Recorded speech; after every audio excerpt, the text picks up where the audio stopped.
Bonjour, bonjour chez vous, bonjour dans vos maisons. Bonjour Eliane. Bonjour Eden, j'aime bien comment tu me regardes quand tu dis bonjour Eliane. Oui, tu as un beau sourire. Hein? Ah merci. Voilà, nous sommes bien dans Que le mariage soit. Et le mariage fut. Exactement.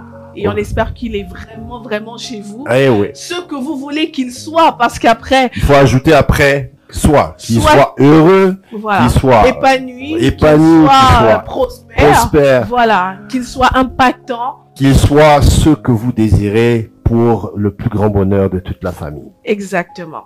Alors aujourd'hui, on est très très heureux de vous retrouver, de repartir sur une nouvelle histoire. Comment est-ce qu'on reconstruit quand tout est déçu, quand sans dessous.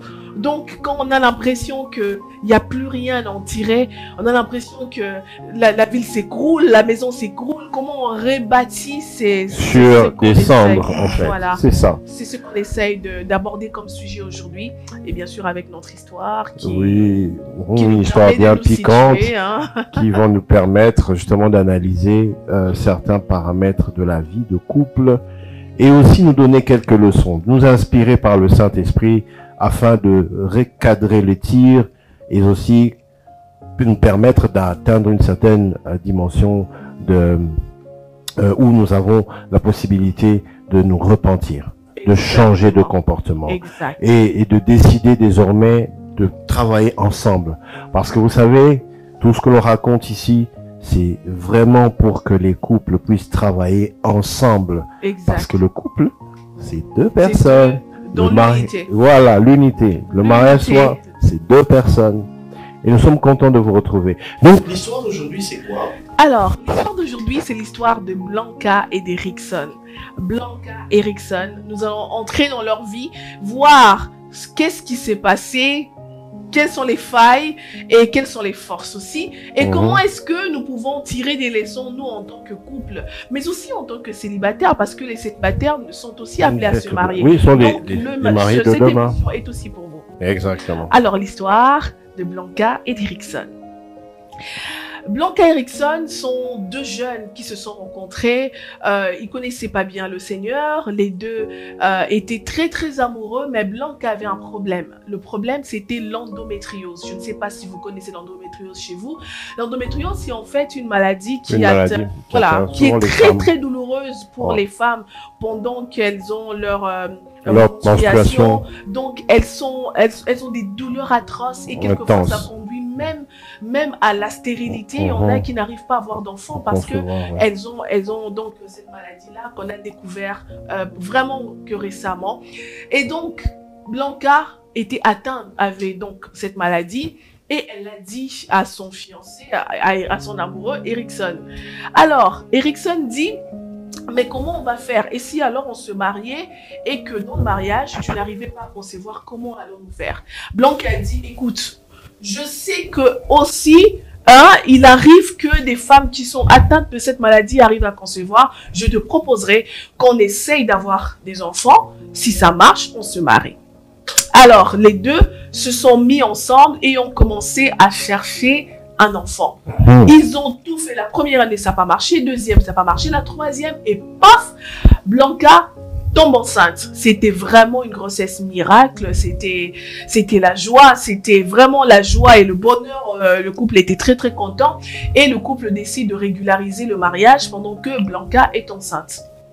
Ils entrent dans le mariage et commencent leur nouvelle vie. Mais bien sûr, très difficilement parce que la grossesse de Blanca est une grossesse très très très difficile entre des moments de tension, ça veut dire tension artérielle bien sûr, des pics de tension et de menaces d'avortement. C'était juste difficile pour eux entre les hôpitaux et voilà des moments de tu ne dois rien faire. C'était difficile pour le jeune couple, mais ils voulaient tellement avoir cet enfant qu'ils se sont tenus la main, ils se sont battus pour que l'enfant vienne au monde.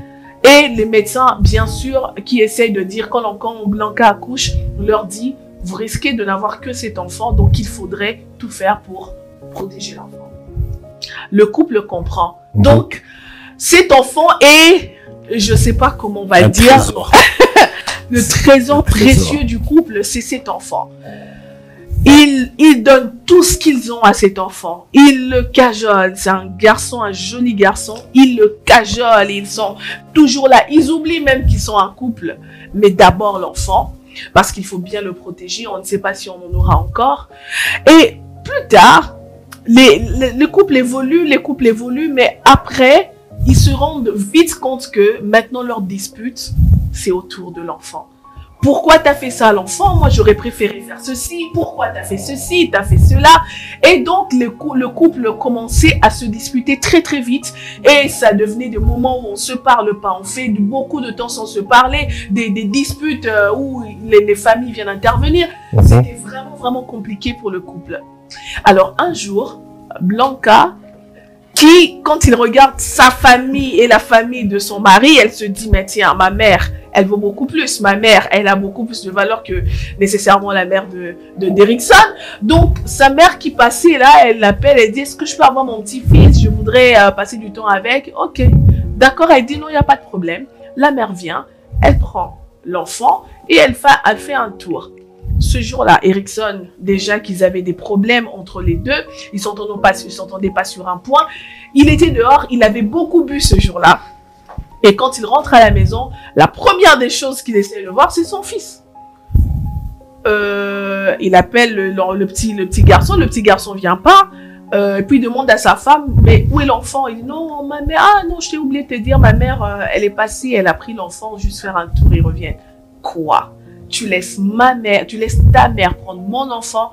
Non, mais c'est ma mère, tu trouves pas qu'elle peut aussi, c'est son petit-fils? Non, tu aurais dû me demander. Oui, mais c'est qu'un petit tour, tout ça. Et c'est devenu, mais genre, des disputes à n'en point finir. Ils se sont criés dessus, ils se sont insultés jusqu'à ce que Blanca sorte de sa bouche. D'ailleurs, ma mère, elle a beaucoup plus d'éducation, de valeur que ta mère.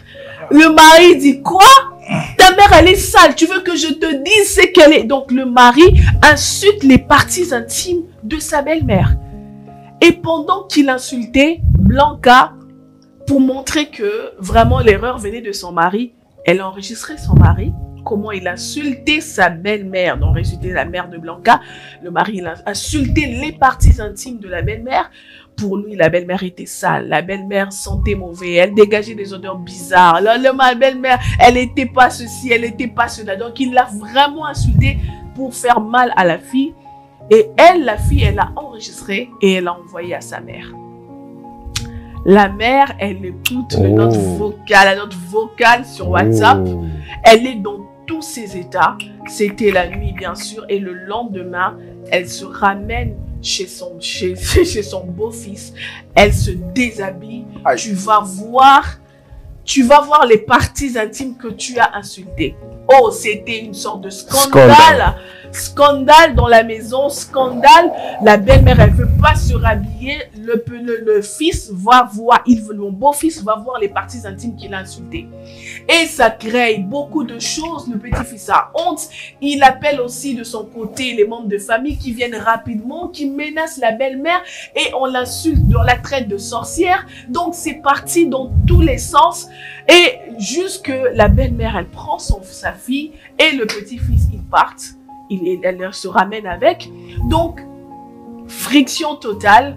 Ce couple-là était séparé. Et voilà. Une semaine après, alors qu'Erickson était du genre, j'ai raison, on me respecte pas, cette famille-là, de ça, cette mère, elle est sorcière et tout ça. Une semaine après, Erickson rencontre un pasteur qui l'aide à recevoir Jésus-Christ comme son Seigneur et Sauveur. Et le pasteur lui parle de la parole de Dieu, lui parle de comment le Seigneur peut transformer sa vie. Erickson, il entend la voix du Seigneur parler à son cœur et il se répand. Il s'est repenti. Il se répand alors que il y a toutes les preuves qu'il était un mauvais mari. Il se répand alors que toute la belle famille savait déjà qu'il avait insulté leur maman. Il se répand alors que plus personne ne veut le voir dans la belle famille. Alors il vient vers nous pour nous dire comment il doit réparer.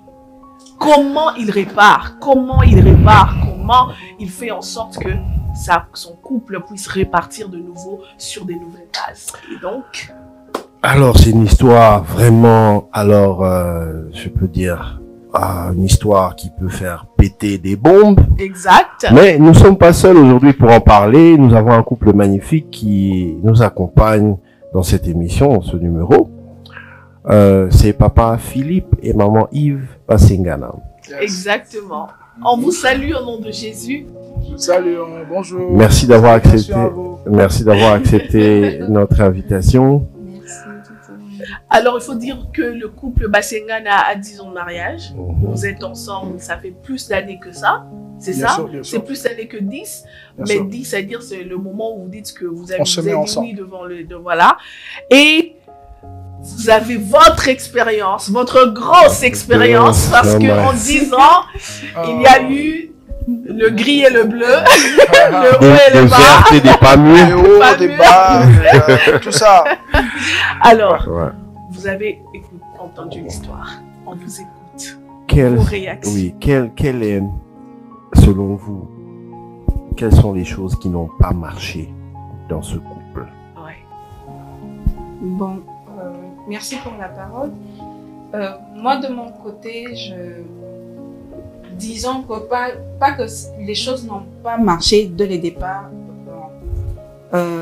Logiquement, il devait commencer par la préparation de mariage, comme on l'a fait, être guidé par des serviteurs de Dieu qui ont reçu la mission de suivre les couples à l'église. Après quoi, se marier, parce qu'on se dit que Dieu est capable de tout faire. Donc, dans le mariage, Dieu était capable de leur donner un enfant. C'est pas impossible devant Dieu. Et ensuite de cela, dès qu'ils auraient leur enfant, c'est vrai qu'ils allaient l'aimer, mais pas se focaliser de la même manière qu'ils se sont focalisés au départ. Lui donner plus d'attention. Ils n'ont pas pu avoir plus de temps pour l'un et l'autre. Ils se sont plus focalisés seulement sur l'enfant. Et après tout ce qui est arrivé avec la belle-mère, moi je me dis que c'est une faute du côté de la femme de pouvoir enregistrer sa belle-mère. Son mari plutôt, pour que la belle-mère entende tout ce qui a été dit. Ça a causé encore assez de problèmes. Plus de problèmes. Donc c'est un peu comme si elle avait répandu les piments autour d'elle. Voilà. Donc pour compléter ce que ma chère épouse a dit, déjà merci d'abord pour la parole. Le focus du mariage au départ était l'enfant. Quand on suit l'histoire, c'est-à-dire on veut se mettre ensemble, mais on doit d'abord avoir une certitude, avoir l'enfant. Or, mais quand on dit que le mariage soit, comme on est sur le plateau de que le mariage soit, c'est-à-dire c'est une parole qui est tirée de la Bible, n'est-ce pas? Et que le mariage soit, donc on doit se poser la question, le mariage c'est pour la gloire de qui? C'est pour ma gloire, c'est pour la gloire de mon épouse, c'est pour la gloire de papa Eden et maman Roliane, ou c'est pour la gloire de Dieu? N'est-ce pas? Si on se met ensemble pour nous deux, oui, on se met ensemble pour l'enfant, ou l'argent, ou un objectif quelconque, oui. Mais on doit se poser des bonnes questions, en fait. Quand on se pose la bonne question, on a aussi la bonne réponse. Donc là, les couples ne s'est pas posé la bonne question au départ. On se met ensemble parce que avant, on doit d'abord avoir un enfant, etc. Les départs n'étaient pas bons. Donc la raison pour laquelle se sont mariés n'était pas la bonne. Pourquoi? Parce que déjà, si Dieu, n'est-ce pas, maman Yvette l'a dit ici, quand on a des serviteurs qui enseignent, n'est-ce pas, on sait déjà voir que c'est Dieu qui est derrière. Si Dieu était le départ du couple, comme Abraham et Sarah, je pense que Isaac finirait par venir, comme les bébés, je sais pas, les bébés d'Erickson et comment il s'appelle déjà, il n'a pas de nom. Éric Blanc. Éric Blanc, voilà. Éric Blanc finirait par venir comme Abraham et Sarah, même dans la vieillesse, n'est-ce pas, parce que Dieu était derrière. Mais déjà là, les départs n'étaient pas bons. Mais on vous a dit, tenez bien que ce couple n'était pas un couple chrétien. Au départ, c'était juste un couple. Donc, ils se sont mariés peut-être selon des coutumes et des traditions tout à fait humaines, sans tenir compte des valeurs chrétiennes forcément. Écoutez, c'est très simple déjà. Prenons juste l'exemple d'Abraham et de Sarah qu'on a cité tantôt. Lorsque Dieu dit à Abraham, quitte ta patrie, ton père, etc., va-t'en. Il était déjà marié. N'est-ce pas? Dieu appelle Abraham, il est déjà marié. Il a déjà une femme, etc. Supposé selon ce qui est dit, sans vérifier sa sœur ou sa cousine, etc. Il est déjà marié. Okay. C'est un peu comme ce couple-là. Et l'appel de Dieu commence à partir de là. Moi, je peux dire ceci. Évidemment, la grande question, c'est comment est-ce qu'ils doivent repartir? C'est ça la grande question. Où est-ce qu'ils ont fauté? Où est-ce qu'ils ont fauté? Oui, quelles sont les failles bon, alors, dans ce mariage? Déjà, s'il faut parler de failles, maman Yvette l'a dit, ils sont pas enseignés. Bon, ils sont pas chrétiens, ils sont pas enseignés. Ça, c'est déjà un, ils connaissent pas Dieu. Bon, c'est pas de leur faute. Moi, je peux dire déjà là, s'il faut répondre honnêtement, c'est pas un couple chrétien, ils connaissent pas Dieu. Moi, je peux dire que c'est une histoire dans laquelle Dieu fait ses glorifier, simplement. Okay. Est-ce que le mariage, c'est seulement pour les chrétiens? Parce que là, tu dis qu'il n'est pas chrétien. Est-ce que c'est seulement pour les chrétiens? Non, le mariage, c'est pour tout le monde. Voilà, si le mariage concerne tous les êtres humains, entre un homme et une femme, bien sûr, est-ce que vous pensez que dans les failles qu'on peut retrouver, est-ce que leur façon de se marier ne peut pas être reconnue comme étant un mariage légal, légitime, devant les hommes? Il y a un standard qui, n'est-ce pas, le monde ou la société dans laquelle on vit a placé. Oui. Les premiers standards, c'est d'abord la coutume. Oui, les traditions. Les traditions. En Afrique, c'est la dot. En Europe, que les familles se reconnaissent. Déjà, en Amérique, c'est seulement 2 personnes comme ça, et puis pouf, ça passe. Okay. Quand vous mettez d'accord. Les traditions. En Inde, c'est la femme qui va doter l'homme. Donc, il y a plusieurs traditions. Okay. Bien, ça, c'est un standard que les hommes, les traditions que les hommes ont placées. Okay. N'est-ce pas? Quand c'est fait comme ça, le mariage est reconnu. N'est-ce pas? Du côté de chrétiens, il faut aller à l'église, etc.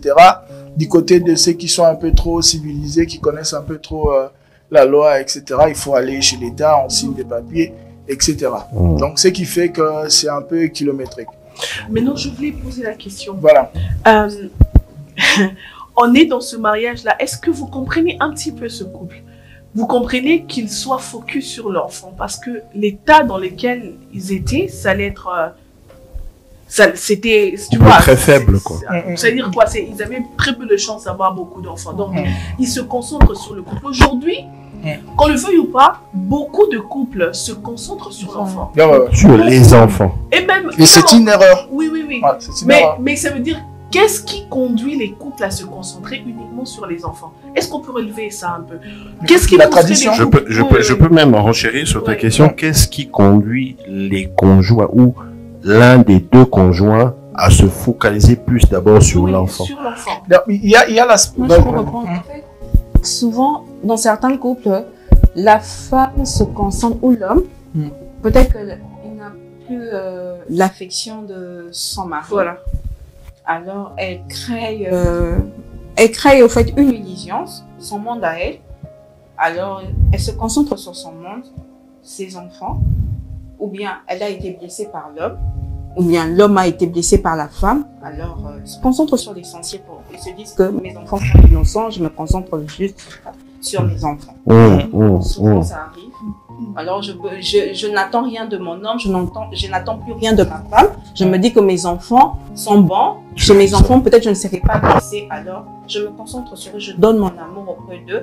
Peut-être chez l'autre, ils vont encore me blesser, ils vont encore me faire plus de mal. Alors, pour compléter ma maman Yvette, il y a l'aspect héritage, l'héritier. Tout ce que je fais, je le fais pour qui? Ça, c'est les standards, la tradition. Je le fais pour qui? Je le fais pour laisser à quelqu'un. Alors déjà, les couples s'étaient dit, on s'aime, notre amour, on va bâtir quelque chose, etc. On va les laisser à qui? N'est-ce pas? Je crois que, bon, j'imagine, je ne sais pas leur motivation, j'imagine. Okay? Pour eux, on se met ensemble, donc on va bâtir des immeubles, etc. On va aller en Haïti. Mais tout ça, on va laisser à qui? Notre histoire. Ils se sont dit, on doit d'abord avoir... Pour se rassurer qu'il y a un héritier. Ça, c'est humainement parlant, c'est tout à fait logique. N'est-ce pas? Moi, ce qui me plaît dans cette histoire, c'est que maman Roliane dit, les dégâts arrivent, l'homme va rencontrer le Seigneur. Pourquoi le Seigneur vient? Bien seulement après les dégâts. Pourquoi il n'est pas venu rencontrer avant qu'il ait insulté sa belle-mère? Parce que le Seigneur avait le temps de le rencontrer. Et je pense qu'il pouvait créer une circonstance qui aurait évité ce dégât. S'il n'y avait pas de problème, le Seigneur allait entre par où? Ça aussi, c'est... Ça, c'est une bonne question qu'il faut se poser. Quand il n'y a pas de problème, les seigneurs entrent par où? Non, mais il y avait déjà un problème que c'était déséquilibré dans le fait qu'ils étaient plus focus sur l'enfant au lieu de focus sur le couple. Mais c'était pas visible pour eux. Exact. Alors, il fallait que ça puisse s'empirer pour que les seigneurs puissent trouver une porte d'entrée et entrer. Voilà, je crois qu'il sait comment jouer son action dans ces films d'Erickson. Jusque-là, on est encore en train de parler du début. On n'a pas encore touché l'aspect belle-mère, belle famille et tout ça. On est encore au début.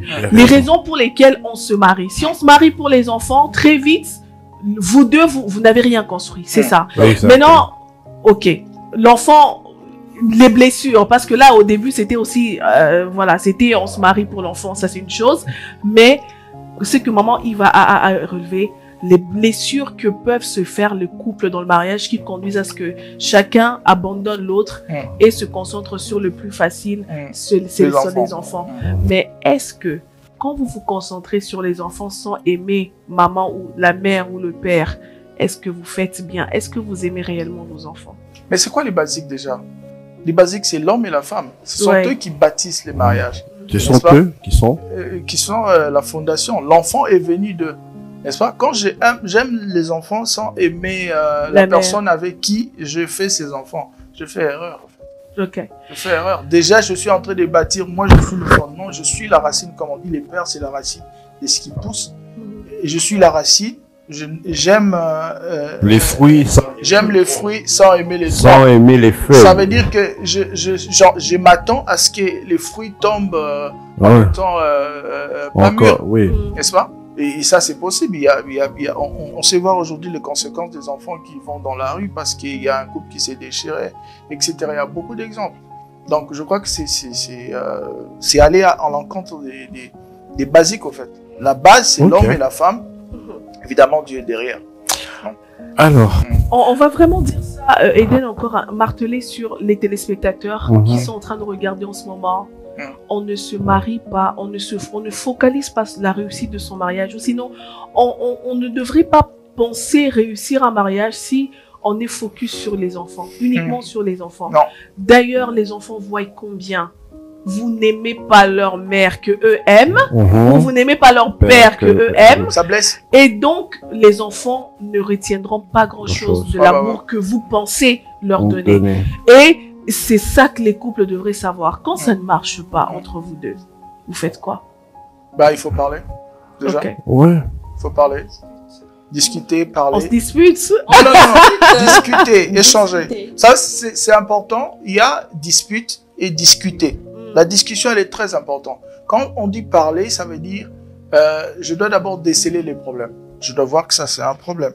Il faut mettre ça sur la table et en parler. Et en parler, franchement, ça dit, je dois écouter ce qu'elle me dit, que ça blesse ou pas. Je dois écouter d'abord. Donc là, je veux dire... Et souvent, ça fait mal. Donc, ça veut dire que la communication doit se faire sans gants ni...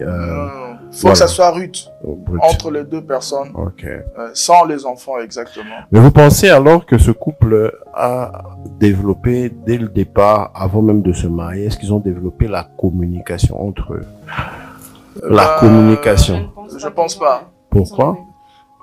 Déjà, vas-y. Du fait que déjà, il y avait déjà beaucoup de choses à dire. En fait, je me focalise sur la dispute. Où facilement elle sort, d'ailleurs ta mère, d'ailleurs je ne pense pas laisser mon fils entre les mains de ta mère qui est sale.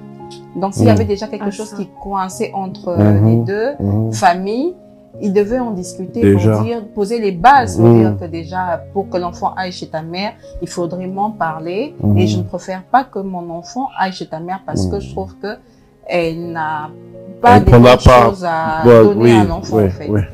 Mais est-ce que vous pensez alors, est-ce que vous pensez que même si entre parenthèses, il avait une certaine raison, est-ce que il pourrait avoir cette liberté de pouvoir dire que la mère de celle qui t'a, c'est-à-dire ta maman qui t'a enfanté, elle qui est ta source, n'a pas ceci, n'est pas cela, ne me convient pas par rapport comment on gère tout ça. Déjà, parce que les perceptions sont différentes. Les gens viennent de différents milieux sociaux. ils viennent de différents pays, ils viennent de différentes tribus. Il y a beaucoup de différences. Et la perception de l'autre dépend justement de celui qui regarde. Ouais. Alors lui, il estime qu'elle n'est pas ceci, elle n'a pas ceci, elle n'a pas beaucoup étudié, qu'est-ce qu'elle va donner à mon petit-fils. Mais elle c'est qui a éduqué la femme. Oui, c'est ça. Pourtant, elle a éduqué la femme. Donc on n'a pas ces droits là. Ça, on n'a pas ces droits. Voilà. Déjà, donc c'est un peu comme si il insultait la belle-mère, c'est comme elle insulte sa femme. Alors la communication, d'après vous, sur le fait de comment dire, sur la constitution de la famille ou la belle famille, sur les habitudes de la belle famille, sur ce que la belle famille a donné comme valeur à votre femme ou à votre mari. Comment est-ce que cette communication-là devrait se faire? Déjà, il y a un mur qui a une fissure. Le mur qui a une fissure, c'est comme Yvette l'a dit tantôt, c'est que la femme enregistre et elle passe à sa mère. C'est le mur qui a une fissure. En fait, les 4 murs, c'est les mariages. Oui. Okay. C'est entre moi et elle. C'est entre papa Eden et maman Roliane. Il peut y avoir, comme je l'ai dit, une discussion rude, mais ça reste entre les 4 murs. N'est-ce pas? Mais pourquoi il n'y a pas de confidentialité selon vous? Il n'y a pas de confidentialité. Pourquoi? Qu'est-ce qui peut causer ça? Oui, imaginons un peu. Bon, si on... Un autre problème majeur, je me dis, qui n'a pas été évoqué. On n'est pas avec eux. Peut-être qu'il y a eu un autre problème majeur et suite à ce problème... Peut-être qu'il ne parlait pas franc. Oui. Il n'y avait pas la franchise. Oui. N'est-ce pas? Et puis, la confidence aussi de la femme, c'était sa mère. Ça aussi. Peut-être que oui, elle était très proche à sa maman et que tu touches déjà, maintenant à sa confidente avec qui ils échangent donc, beaucoup. À un moment donné dans le mariage, ce sont des choses qui doivent stopper. Mais à quel moment? Voilà, il faut qu'on se le dise. Les gens vont se marier, admettons que le mariage c'est dans une semaine. Ok? Ils sont là, ils préparent le mariage. Mais à quel moment la communication sur ces choses qui vont faire la base du foyer doivent se faire? C'est les couples qui les fixent. Oui, mais quand? Avant. Non, c'est en n'est-ce pas? Je me dis, la charte du couple, c'est 2 personnes qui les écrivent. N'est-ce pas? En associant Dieu, pour ceux qui sont chrétiens. Et pour ceux qui ne sont pas chrétiens, c'est-à-dire, moi, j'aime ça, pas ça. Quand tu vas là-bas, ça va pas. Quand tu vas ici. Vous l'écrivez, c'est-à-dire... J'aime bien ce que vous dites, la charte du couple. Vous allez commencer à nous faire la charte de votre couple ici. Moi, j'allais dire ceci. Bon, au fait, généralement, l'un vient de sa famille et l'autre aussi. Il a été éduqué d'une certaine manière, l'autre aussi a été éduqué d'une certaine manière. Quand il vient, il se dit, chez moi, ça a été comme ça, comme ça, comme ça. Elle aussi dit, chez nous, ça, on a toujours grandi comme ceci. Mais en fait, on ne se réfère pas de là où on vient. On doit créer notre manière à nous. On ne fait pas les choses selon... On crée notre style. On met le tout ensemble peut-être. On cherche les meilleurs et on crée notre manière à nous. Si on doit tous se référer plutôt à là où chez nous, ça se fait... En fait, c'est ça qui crée des frustrations et des guerres, n'est-ce pas? C'est-à-dire vouloir s'accrocher à ce que tu as reçu comme éducation. Chez vous, le soir, on prenait du thé. Or, chez lui, le soir, c'est le foufou. Donc, c'est déjà... Chez eux, c'est 2 bains, matin, soir. Chez vous, il n'y avait qu'un seul bain à 14 heures. C'est une fois. Juste comme ça. Et vous devez créer votre standard. C'est la vous qui créez cette charte du couple. J'aime beaucoup encore une fois plus que vous avez dit la charte du couple. Dans la charte du couple, c'est quoi l'article numéro 1? Numéro 1, on se réveille, on prie. Ah ouais. Donc ça veut dire que dans les fiançailles, c'est bien de faire la charte du couple. C'est bien de faire. Et maintenant, quand l'autre, ok, il y a une charte, c'est votre base. Et quand l'autre ne respecte pas la charte, est-ce que ça crée pas un autre conflit? Évidemment, ça crée. Quelles sont les sanctions? C'est vous-même qui les fixez. C'est vous. C'est vous qui avez écrit cette charte qui fixait cette sanction. Écoute, si tu vas à l'encontre, ben voilà, la sanction, elle est là. Ou soit, si la sanction peut être là pour récommuniquer dessus, pour que la personne entende, n'est-ce pas? Alors là, on va vraiment recadrer les choses. Ça veut dire qu'on est en train de parler de comment, c'est-à-dire la relation que le couple peut avoir avec l'extérieur. Ça veut dire que c'est à vous de poser des bases. C'est-à-dire que c'est à vous de parler de votre manière à vous de faire pour que vous arriviez à résister à même des relations qui risquent de ne pas marcher avec des personnes extérieures. Ok. Maintenant, on va revenir. Comment on parle à la belle-mère, à sa belle-mère? Comment on réagit? Est-ce que tu es obligé de t'énerver quand la belle-mère a fait quelque chose? Donc, comment on réagit selon la charte du couple, mais avec beaucoup de sagesse. Bon, comment on réagit? Est-ce qu'on est obligé de montrer à l'autre que je n'aime pas ta mère? Même si la mère a des défauts. Parlons-en. Non, ça va frustrer obligatoirement. Oui. Parce que je ne veux pas qu'on frustre ma mère. Donc, évidemment, je ne voudrais pas frustrer la mère de l'autre. Parce que moi, déjà, je ne pourrais pas me délever devant ma mère et lui dire des cas de vérité. Non, pas ça, tu n'as pas bien fait ceci. Elle peut me frustrer aussi, me faire mal, mais je me clipse, j'ai mal. Je me dis, je ne sais pas faire de remarques, soit peut-être indirectement parler à mon conjoint, s'il a la possibilité de parler bien avec sa mère, et lui saura comment peut-être l'orienter. Vous êtes d'accord avec nous que la maman de chacun, la maman du conjoint, la maman est sacrée en fait. Ouais. Mais elle est d'abord belle et puis donc il faut retenir cette elle est d'abord belle et puis donc elle est pas mauvaise, elle est pas mauvaise, elle est belle. Pas être mauvaise. Parce qu'elle a créé elle est sortie la belle épouse. Elle est d'abord belle et puis elle est mère. Donc il faut un certain respect, une certaine révérence, une certaine sacralité. On doit respecter cet aspect-là, n'est-ce pas? Et lorsqu'on respecte ça, je crois que déjà, ça peut faire partir de la charte du couple. C'est-à-dire, on ne touche pas à maman, on ne touche pas à papa. Ne pas critiquer papa ni maman de manière ouverte. Quand il s'agit des mamans et des papas, on se retient d'abord. On écoute ce qu'ils veulent, n'est-ce pas? Et on le fait.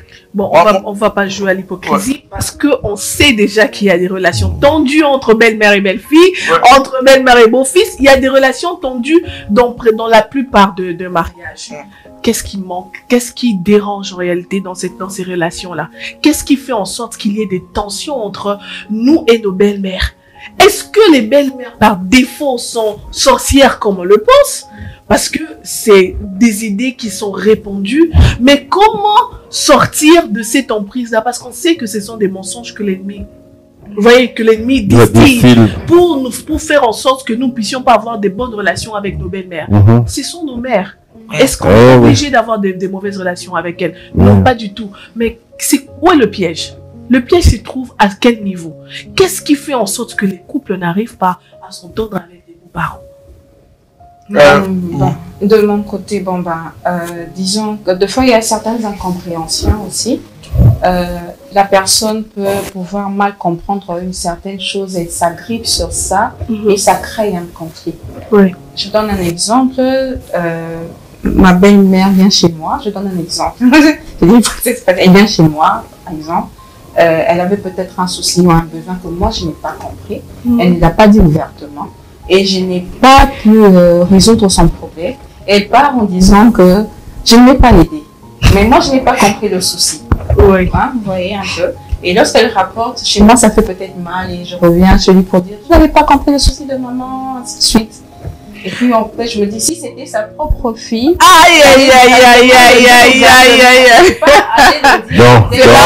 Donc, là, on revient sur un aspect de perception.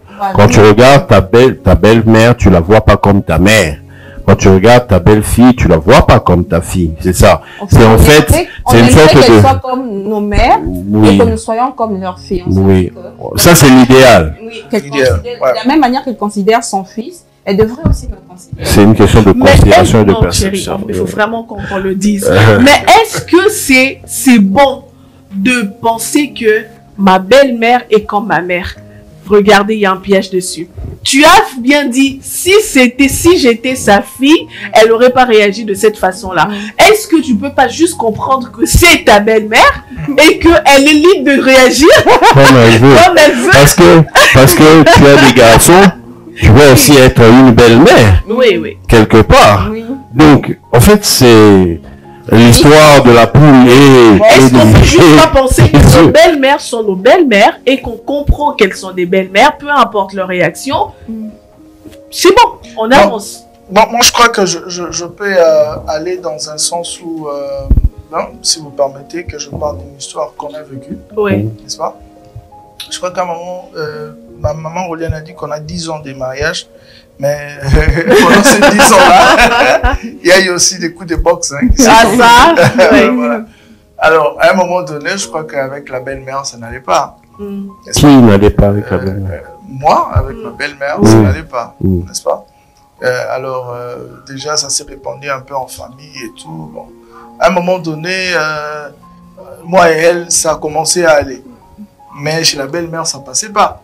Parce qu'il y avait déjà un conflit. C'est comme Erickson. Elle a gardé ça que il y avait un problème entre vous, mais elle a gardé comme rancune. Oui, elle a regardé comme rancune. Et c'est allé même chez les belles-sœurs et tout ça.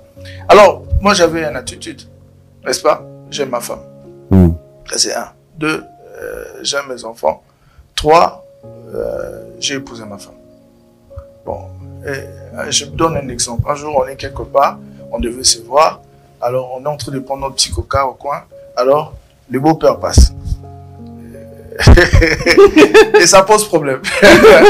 Le beau-père commence un peu à parler et tout ça. Et puis, il passe. Et puis, les gens qui étaient à côté disent, c'est qui parle à ta femme comme ça? Moi, je dis, non, c'est le beau-père. Oh, c'est le beau-père. Mais il n'a pas le droit de parler comme ça. Alors, ça, c'est les gens qui parlent.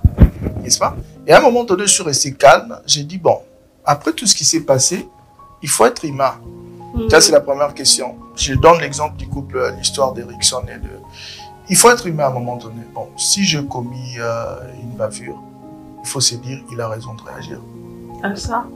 Il a raison de réagir. La belle-mère a raison de réagir comme elle a réagi parce que je commets une bavure. Non, elle a raison de réagir. Mais est-ce qu'à ce niveau-là, de se déshabiller? Dans les extrêmes. Bah déjà, bon, moi je donne mon... Ça fait mal, oui. Moi je donne mon propre exemple, n'est-ce pas? J'ai vite compris qu'elle avait ses raisons. Et je me suis dit, bon... je fais profil bas. Je fais profil bas, j'encaisse, n'est-ce pas? Je ne réponds pas pour l'instant. Et je sais quand est-ce que je vais me lancer. N'est-ce pas? Quand on est répartis sur de nouvelles bases, après les enseignements de l'église et tout, on s'est mis ensemble. À un moment donné, elle s'est décidée d'aller parler à sa maman. Elle a parlé à sa maman, et puis moi j'ai dit, bon, quand est-ce que j'entre en jeu? Vous savez, lorsqu'on parle de Jésus qui entre en musique dans le... Jésus, il est très important. En fait. Quand on prie, quand on demande au Seigneur comment je peux résoudre ces problèmes, ça me dépasse. Jésus s'est créé un bon moment pour entrer en action comme il est entré dans l'action, dans la vie d'Erickson. Ici. Et puis après, pour toi, c'était le bon moment. C'était le bon moment. Le bon moment, c'était... Non, c'était pas trop tard. Le bon moment, c'est quoi? J'apprends que la belle-mère a été opérée, elle était malade et tout. Paf, j'ai pris, je vais à l'hôpital et l'esprit me dit, va maintenant la voir. Je vais la voir. Et la porte était ouverte. On a parlé, elle me dit même, pasteur, prie. Alors que cet aspect pasteur était déjà tombé. Moi-même, j'étais surpris là, en train d'entendre. Ah, tiens, je suis encore pasteur ici. Ok, alors, j'ai fait une prière avec une grande onction.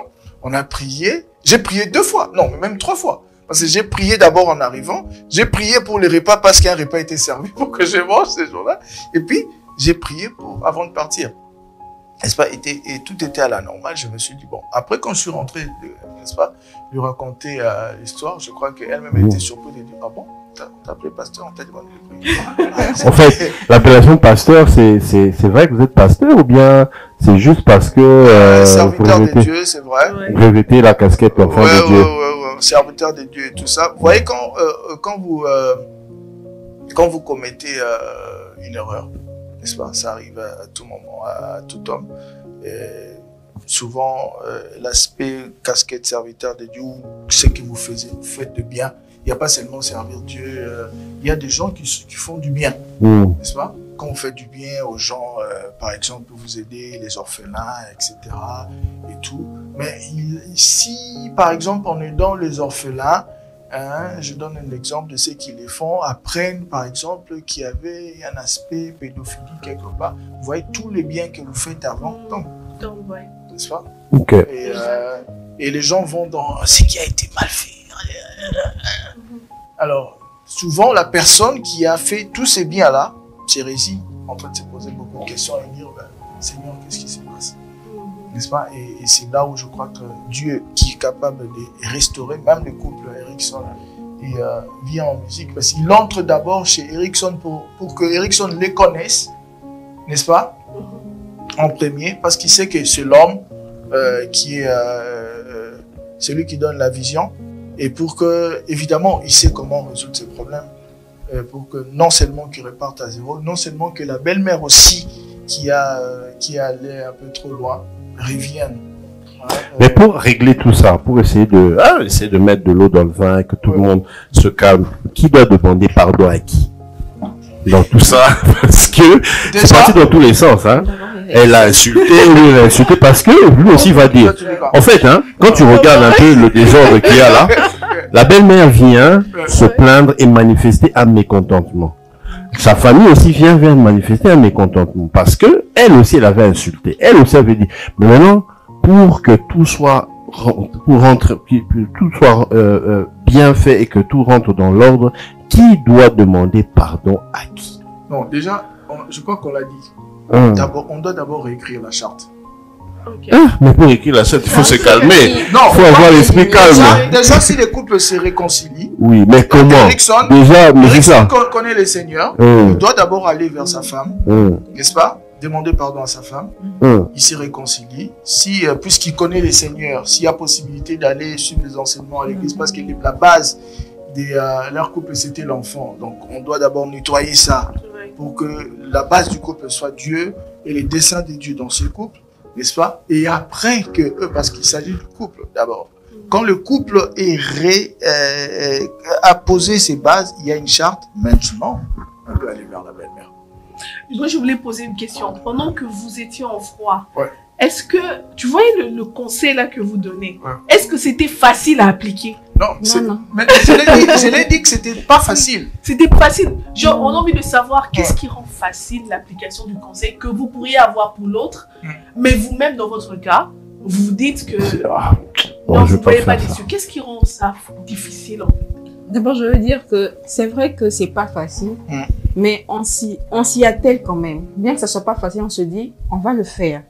C'est la mer à boire, mais on va quand même boire ça. C'est un médicament qui amène. Ça va guérir, mais c'est difficile à prendre.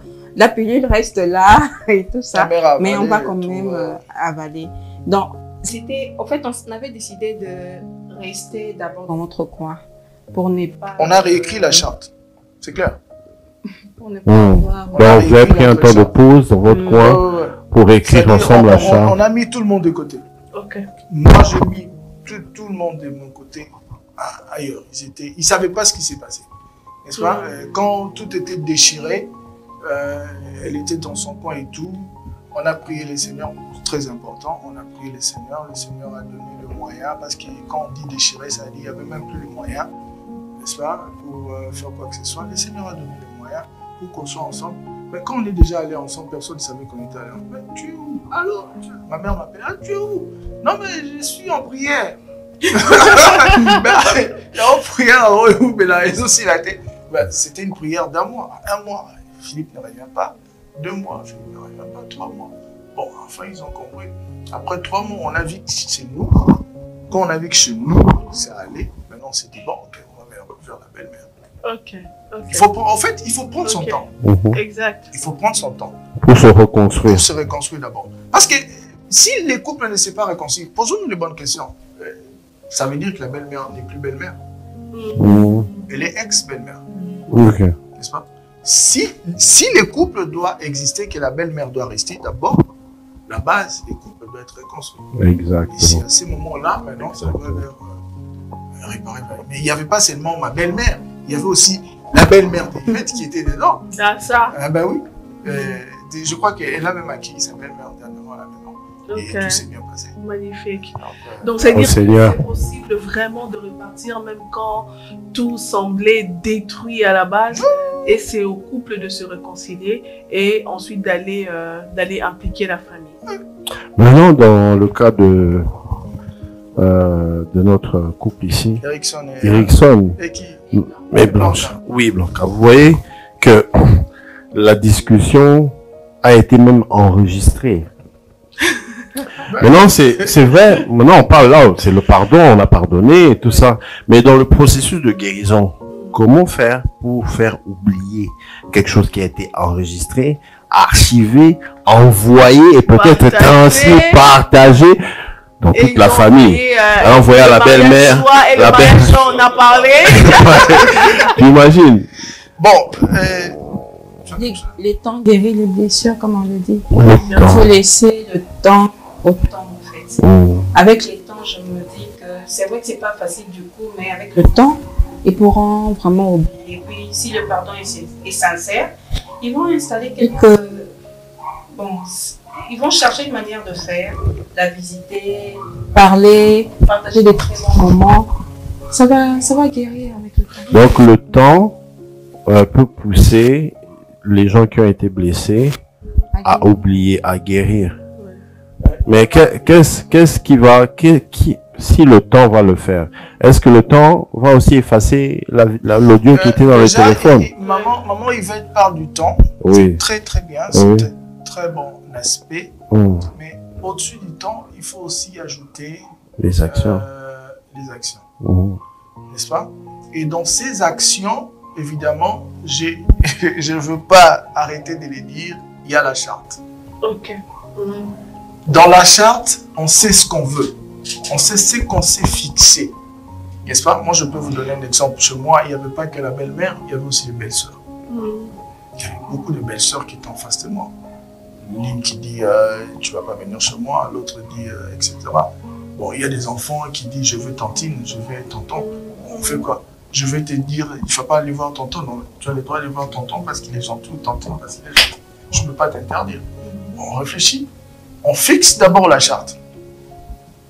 Moi, je vais vous donner un exemple. Lorsque nous, on a connu le souci, Yvette était chez sa grande soeur, la belle-sœur.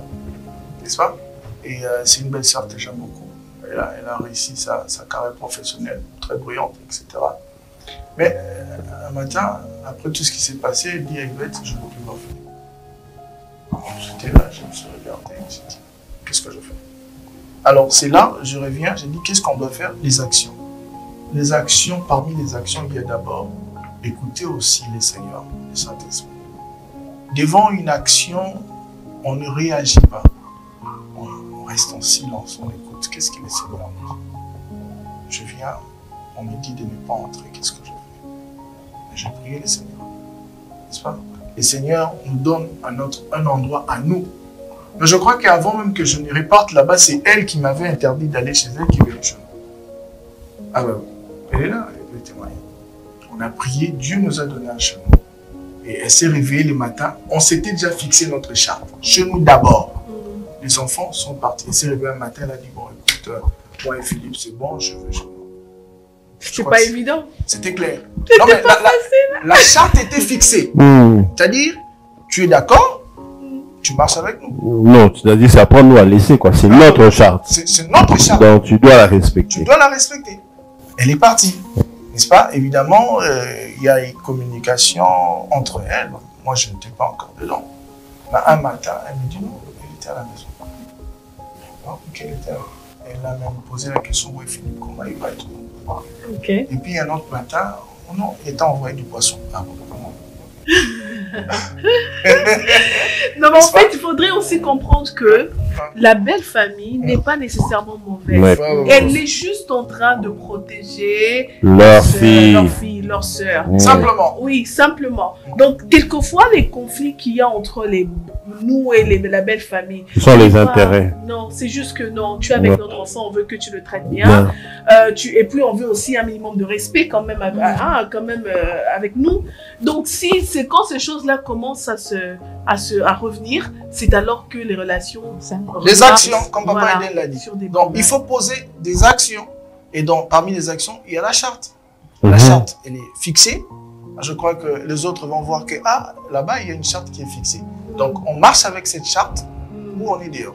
Mais non, tu penses que, admettons qu'ils aient une charte et qu'ils aient écrit la charte pour reconstruire, est-ce que dans leur charte, ils devraient mettre aussi le fait d'effacer dans les supports physiques les bévues qui ont été enregistrées de part et d'autre, qui vont aussi leur permettre d'effacer dans la pensée ou dans la mémoire. Tu comprends un peu? Parce qu'il y a certaines personnes qui, c'est vrai, ils respectent votre charte, mais dans un coin, ils réécoutent encore, ils te regardent avec des ce gars-là, je vais la voir, je l'attends au tournant. Donc c'est comme si on te garde de rancune et on attend que tu fasses une prochaine gaffe pour te dire, écoute, regarde ce que tu avais, écoute ce que tu avais dit. D'ailleurs, toi, tu es impoli. Regarde ce que tu vois un peu. Qu'est-ce que l'on peut faire pour que ça ne rebondisse pas et que le pardon soit vrai et que le passé soit élagué pour de bon? Je me dis que c'est que les pardons n'ont pas été sincères, en fait. Si c'est sincère, on pardonne, on doit tout supprimer. Exact. Qui va amener cette initiative de supprimer? On se dit d'abord, c'est d'abord le couple. Si on connaît la belle-mère, si on connaît de deux belles-mères, des deux belles familles, c'est parce que Erickson et Blanca se sont mis ensemble. C'est d'abord Erickson et Blanca. Ils se mettent ensemble, ils se pardonnent d'abord mutuellement, ils repartent sur de nouvelles bases. Ils effacent. Oui, ils effacent tout. C'est vrai que le pardon, c'est vrai, c'est pas dire que pardon aujourd'hui, je pardonne, j'oublie tout. Comme je dis, en fait, lorsque je dis le temps, c'est pas que j'élague les faits, voilà, les efforts à faire et tout ça. Le temps, oui, mais on doit aussi poser des actes.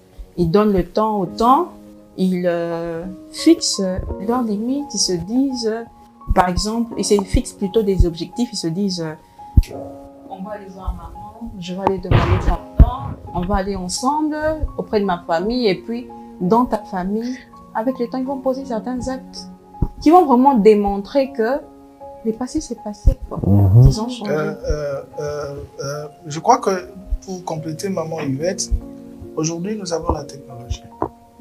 Et la technologie, il y a les réseaux sociaux, il y a tout ce qu'on a, les caméras qui nous filment et tout ça, qui sont des supports que Dieu utilise pour reconstruire le couple, comme tout à l'heure, le conseil que nous donnons, puis reconstruire un couple qui est par terre, que le diable peut aussi utiliser pour renverser un couple qui essaie de se débattre. Le premier aspect, c'est comme maman Yvette l'a dit, poser des actions, aller vers les personnes, demander pardon. N'est-ce pas? Il ne faut pas aussi demander pardon seulement, il faut aussi réparer. Réparer. Et quand on dit réparation, il faut poser des bonnes actions. N'est-ce pas? Qui vont vraiment penser. Moi, je peux donner un exemple. Le support, réseaux sociaux qui dit, ben voilà, il a fait comme l'audio qui dit, il a vraiment insulté, etc. Mais attendez, si la personne chez qui on a posé l'acte, on a demandé pardon, a pardonné, ben, vous pouvez écouter l'audio 1 million de fois, ça fait quoi? Je vous donne un exemple. Moi, j'étais surpris un jour. Yvette, elle est à l'hôpital, elle est malade. Alors, ma belle-sœur demande à ce que les enfants soient chez elle. N'est-ce pas? Pendant qu'elle est malade. Moi, je vais travailler et tout. Alors, le matin, elle amène les enfants à l'école. Quand elle amène les enfants à l'école, elle rentre. Un autre matin. Alors, il y a un enseignant qui était là, qui connaissait un peu notre histoire, quand on avait eu des problèmes et tout, qui voit la belle-sœur. Ah, mais toi, c'est... mais ils sont où, ces gens-là? Alors, la personne pensait toujours qu'on était dans la situation passée. Il a commencé à raconter ce qu'il a entendu. Et la belle-sœur a entendu, mais la belle-sœur aussi, elle connaissait l'histoire et tout. Mais cette fois-là, la belle-sœur a fait l'avocate. Okay. elle nous a défendus. En face du professeur. Mais attendez, elle m'a défendu, moi, elle a défendu sa sœur. Mais attendez, même s'ils avaient de problème, en quoi ça te regarde? S'ils ont arrangé, ils sont des grandes personnes. Ce sont eux qui fixent les... Elle revient dans la charte. Ce sont eux qui fixent les règles de leur couple. S'ils sont ensemble ou ils sont séparés, en quoi ça te regarde? Wow. N'est-ce pas? Et les professeurs avaient sa réponse. Vous voyez, les personnes qui ont peut-être les supports là peuvent devenir vos avocats. Plus tard, si la réparation est bien faite. Bien faite. Et je crois que la réparation permet aussi, comme vous dites, avec le temps, à effacer non seulement de la mémoire, mais des supports, puisque la rancune n'y est plus, puisque l'amour prend place. N'est-ce pas? Exactement. Alors, vous deux, vous avez traversé des moments difficiles, vous avez pu vous reconstruire, vous comptez sur le Seigneur pour avancer et arriver à remplir pleinement votre destinée en tant que couple. Nous, on aimerait que vous fassiez un exercice pour nous. Pourquoi vous riez? Attends, on est dans le milieu de la c'est pas un piège. C'est quoi l'exercice? C'est pas un piège, hein? Alors, admettons que vous veniez d'une grande dispute, vous deux. Que ça n'allait pas, ça marchait pas, ça criait dessus et tout ça. Et papa Philippe veut apporter une fleur à sa maman Yvette pour nous demander pardon. Comment ça se passerait, papa Philippe? On a juste besoin de savoir comment... De simuler comment... Sentez-vous libre de prendre une fleur ici et de simuler cela. Ouais, montrez-nous un peu comment est-ce que vous auriez pu... Vous auriez pu procéder. Sentez-vous libre de choisir la parce que maman Yvette, elle est très sensible, elle aime les fleurs. Vous demandez pardon, reconstruire votre couple. Comment est-ce que vous allez procéder? Vous avez 3 minutes pour ça. Mais là c'est fort. Bon, ma chérie. Bon, baby. Petit tatouage. Tu vois ce que je fais. C'était pas bien du tout, n'est-ce pas? Mais je sais que la dernière fois on était au restaurant de l'autre côté là. Tu m'as dit que tu aimais les mandarines.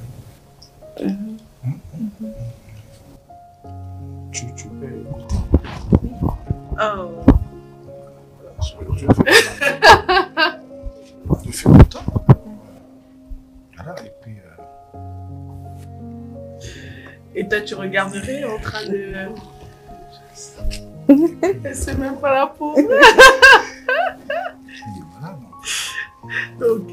Quand elle fait comme ça, elle n'oublie pas que toujours la femme, c'est toi qui vas jeter les blancs.